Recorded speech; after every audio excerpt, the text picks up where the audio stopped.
नमस्कार दोस्तों, मैं अंकुर उपाध्याय स्वागत करता हूं आप सभी का एक बार फिर से अपनी नई वीडियो में। दोस्तों, बड़ा ही इंटरेस्टिंग टॉपिक आप सभी के साथ डिस्कस करना चाहूँगा इस वीडियो के माध्यम से। देखो, 2000 कोविड के बाद 2020 के बाद 21 और 22 की स्टार्टिंग तक बहुत ही दमदार तेजी बनी थी बाजार में। और उस तेजी में क्या भागा था? फार्मा, क्योंकि कोविड में दवाइयों की बहुत ज़्यादा नीड थी। उस तेजी में सबसे ज़्यादा क्या भागा था? लैब स्टॉक्स, क्योंकि सब चेक करा रहे थे लैब कि भैया हमारा चेक करो कहीं कोरोना या कुछ तो नहीं है। अलग अलग ब्लड सैंपल्स बहुत जा रहे थे। ठीक है, तो अगर आप चार्ट ओपन करोगे तो आपको दिखेगा सारे के सारे लैब स्टॉक्स, डायग्नोस्टिक स्टॉक्स और फार्मा, साथ ही साथ केमिकल स्टॉक्स, ये बहुत तेज़ी से भागते हुए दिखे थे। साथ ही साथ भागा था आपका आईटी क्षेत्र, ये बहुत तेज़ी से भागा था। आप कहोगे भाई सब तो चल गया, चला क्या नहीं? तो नहीं चला था वो था ऑटो सेक्टर, नहीं चला था वो था टूरिज्म सेक्टर, ये होटल क्षेत्र आ सकता है जिसमें ट्रैवल से रिलेटेड स्टॉक्स आ सकते हैं, जिसमें ये नहीं चला था। नहीं चला था तो आपका बैंकिंग क्षेत्र, ये नहीं चला था आपका, क्योंकि इकोनॉमी जब ठीक होने लगी थी धीरे धीरे तो कोई जाती गाड़ी तो खरीद नहीं रहा था, बाइक तो खरीद नहीं रहा था, जान बचिए लोग धीरे धीरे काम धंधे पे जा रहे थे, पैसा किसी पे था नहीं, तो ऑटो नहीं चला, लोन नहीं ले रहे थे तो बैंक्स नहीं चले, और घूमने तो लोगों ने सोचा अरे भैया बहुत दिन हो गए घर में बैठे काम ही कर लो, तो होटल क्षेत्र भी नहीं चला। फिर 2022 की मिड के बाद से लेकर 2024 के मिड तक सबसे ज़्यादा क्या भागा? पूरा का पूरा पीएसयू क्षेत्र, चाहे वो सरकारी बैंकें हों, चाहे फिर वो सरकारी रेलवे स्टॉक्स हों, डिफेंस स्टॉक्स हों, ये बहुत नेक्स्ट लेवल रैली बनी। और होटल, टूरिज्म से रिलेटेड पूरा का पूरा क्षेत्र सब भागा। अभी तक अगर कुछ बड़े लेवल पे नहीं चला था तो वो बैंक्स और एनबीएफसीज थे। उसके पीछे क्या रीज़न था?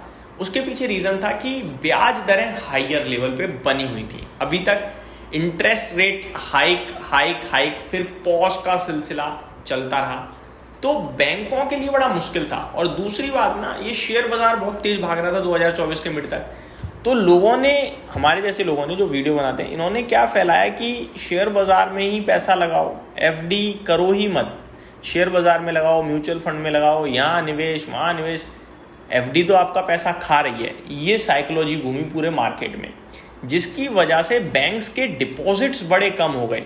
बैंकों के लिए अपने कॉस्ट ऑफ फंड्स बढ़ाना पड़ा। कोई डिपॉजिट को अट्रैक्ट करने के लिए एफडी रेट बढ़ा रहा है, कोई एडवर्टीजमेंट चला रहा है, तो वो सारी चीज़ों की वजह से बैंक प्रॉब्लम्स में थे।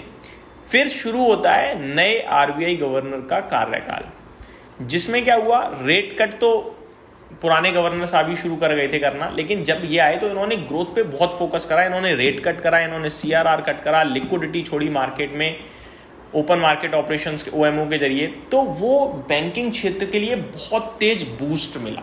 ठीक है जी, तो अब यहाँ से क्या चल रहा है? बैंक्स चल रहे हैं। लेकिन अगर इस बीच में कोई 2022 की तेजी के बाद शांत हुआ तो वो आपका केमिकल और आईटी, फार्मा हालांकि थोड़ा थोड़ा चलता रहा, फार्मा में अभी भी स्टॉक्स हाइस पे ही हैं, ठीक है, लेकिन आईटी, केमिकल ये चला नहीं, और बैंक अब चलना शुरू हुए हैं। तो ये तीन क्षेत्र ऐसे हैं जो यहाँ से अगले 2 साल सेक्टर टू वॉच हो सकते हैं, अकॉर्डिंग टू मी। ये मेरा अनुमान और मेरा व्यू बन रहा है, और मैंने आपको पर्टिकुलरली 2020 से अभी तक का समराइज भी किया कि कैसे मुझे क्यों लग रहा है और कैसे कैसे मैंने आपके साथ चीज़ें बताई, शेयर करी।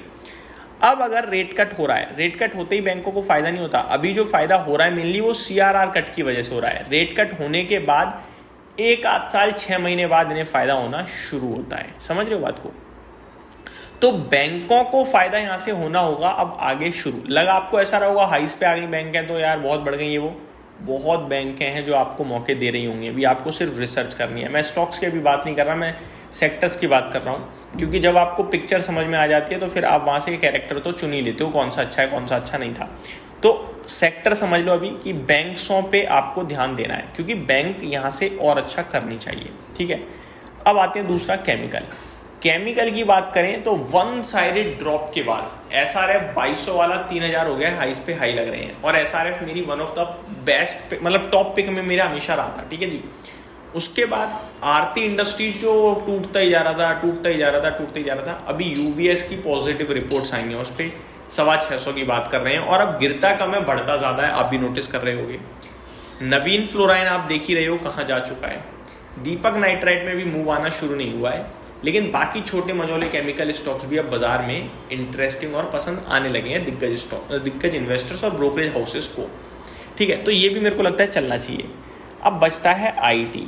ये बड़ा कॉम्प्लिकेटेड है क्योंकि आईटी का रिलेशन है यूएस से, और यूएस अपने आप में बड़ा कॉम्प्लिकेटेड है। लेकिन अगर आप इस बीच में आईटी स्टॉक्स के भाव देखोगे, दिग्गज आईटी स्टॉक्स के, तो भाव कॉम्प्लिकेशंस में नीचे पड़े हैं। यानी सिचुएशन ऊपर नीचे कहीं भी जा सकती है, लेकिन भाव नीचे हैं।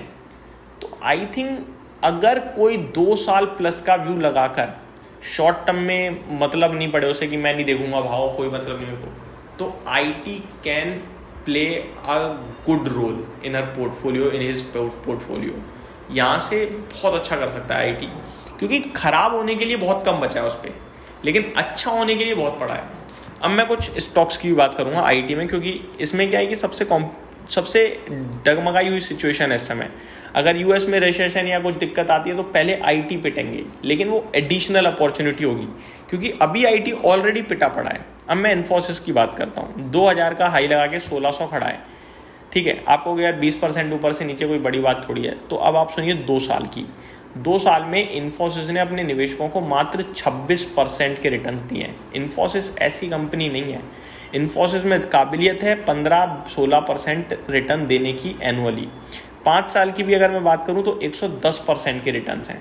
तो ये अगर मैं सिंपल रिटर्न्स की बात करूं तो 20% ज़्यादा हो गए सिंपल रिटर्न्स में। अब आपके साथ मैं थोड़ा सा और आईटी स्टॉक्स को भी डिस्कस करना चाहूँगा। दिग्गज आईटी स्टॉक्स में आप टीसीएस पे भी ध्यान दे सकते हैं, बट अभी क्या है कि टीसीएस का शेयर भी नीचे तो अच्छा लग रहा है, बट यहाँ पे थोड़ी प्रॉब्लम्स हैं। जहाँ वैल्यूएशन आपको कंफर्ट दे रहे हैं ना, जैसे आईटी में वैल्यूएशन कंफर्ट दे रहे हैं, लेकिन सिचुएशन बहुत अनसर्टेन है। तो सिचुएशन को साइड में रख के ये सोचना होगा आपको कि शायद ये सिचुएशन जब सही होगी तब ये स्टॉक्स पहले चल चुके होंगे। तो आपको यहाँ पे मौके मिलने चाहिए। करंट फ्लो के साथ जाना चाहते हो तो बैंक्स एनबीएफसी पे ध्यान दीजिए, और मीडियम टर्म फ्लो पे जाना चाहते हो तो केमिकल पे ध्यान दीजिए। आई थिंक बाकी बाजार अच्छा करेगा डेफिनेटली, लेकिन ये क्षेत्र कहीं ना कहीं ज़्यादा बेटर करना चाहिए यहाँ से 2 साल के बीच में, क्योंकि इन्होंने परफॉर्म करना शुरू नहीं किया है। कुछ कर रहे हैं और कुछ अब शुरू करेंगे। तो ये मेरी तरफ से एक सिंपल स्टडी थी। उम्मीद करता हूँ डिटेल्स पसंद आई होंगी। Thank you so much for watching this video. Have a great day guys.